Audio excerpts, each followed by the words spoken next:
10 common myths about extension of time claims we usually have in the industry. Myth number 1, EOT automatically means cost compensation, which is not so. See, EOT is just a reflection of a delay in a project that falls on the critical path. That doesn't use any direct entitlement for the cost claims. The cost claim has to be separately submitted based on the entitlements in the contract and the actual expenditure that the contractor has made due to the delays. If you come to FIDIC, it will be like a FIDIC 20.1. There's a separate class based on which you have to submit the prolongation costs. Myth number 2, submitting an EOT guarantees approval. So many of us who are working in the projects very well know that just submitting an EOT claim is never going to get approved. And even before the approval, contractors used to submit the next EOT because the timing which was requested in the first EOT might have been elapsed. So this is a common scenario, and I personally have seen projects who have submitted more than 13 EOTs. Every EOT will have minimum 6 months to 1 year of requests. So it has to be backed up with a solid evidence for it to be get approved. EOT applies only for employee delays. No. EOT applies for third-party delays, force measures, extreme weathers, government restrictions. So there are different categories which are not under the control of both the parties. So such delays also will entitle the contractor for an EOT. Most of them might be inexcusable delays that you will not be able to compensate cost, but you will be able to compensate the time at least, and you will have an relief from the liquidated damages. EOT can be claimed anytime. This is a myth. The actual fact is that the EOT has to be claimed before the completion of the project. And usually, whenever the contractor is aware of the delays, and these delays are going to have an impact on the project completion, he has to submit the notice for an EOT, and then he has to submit the detailed EOT. So this is will be very clear in FIDIC, where FIDIC 20.2 asks for 20 days notice, but in bespoke contracts, it depends on the agreement between both the parties. Baseline program isn't necessary.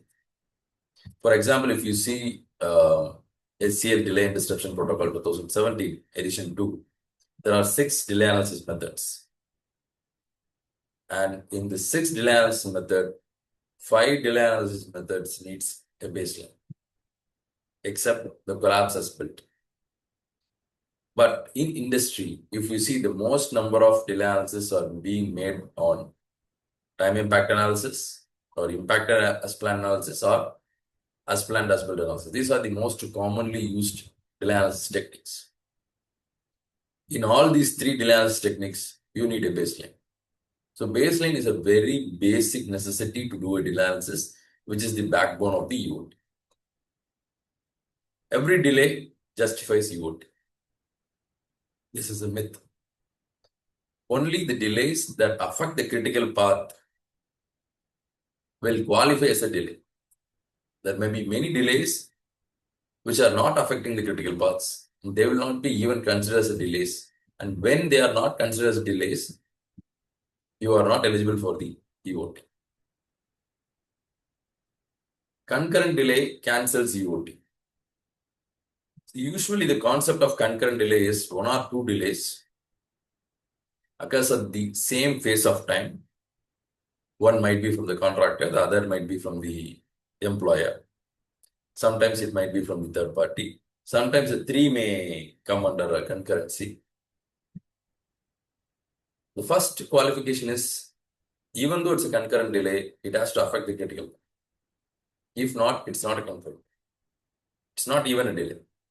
So if it affects the critical path and it is a delay from two parties or one party and another third party or a force majeure circumstance, then you will get an EOT, but there will not be cost compensation in most cases.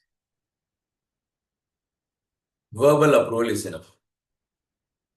So I know who are in the projects might have faced this always.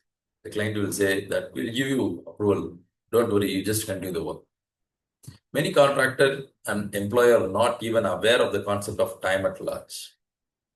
So verbal approvals will never be considered as approvals.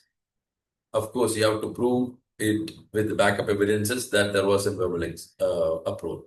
But most contracts request for writing approvals. So if you don't have a written approval for EOT, then you don't have an EOT. EOT doesn't need delay analysis, which is not true. You need a very proper delay analysis, and the selection of methodologies should be proper based on the scenario of the project. It might be prospective or it might be retrospective, or why you are choosing for prospective and what is the reasons, and what are the delay analysis methodologies under the prospective analysis, and what are the delay analysis under the retrospective analysis. You have to choose the right methodology, and then it has to be backed up with the evidences and not just theoretical explanations. If it is not there, so then your EOT doesn't stand valid. EOT is the only remedy for delay. Many contracts specify that you get an EOT, but you don't get a cost compensations. I have seen many bespoke contracts written in that way. No, that's not true. See, EOT is a kind of breach when there is a breach between any of the party to the other party in a contract, and the breach has end up in material damages, like cost damages to the other party. The other party is eligible for the cost compensation. This is an international law of contracts. So even though your contract doesn't mention that, you automatically get eligible for the claim if there is a cost damage. Thank you.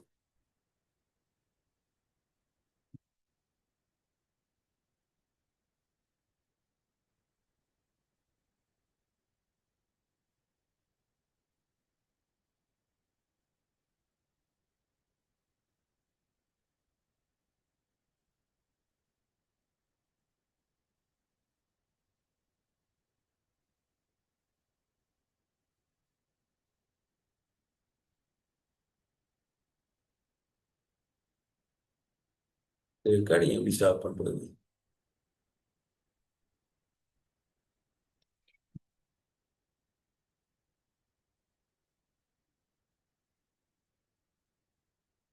As பண்ணி வச்சிருக்கீங்க.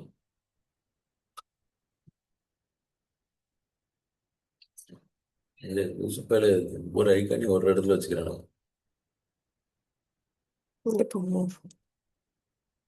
Stop recording.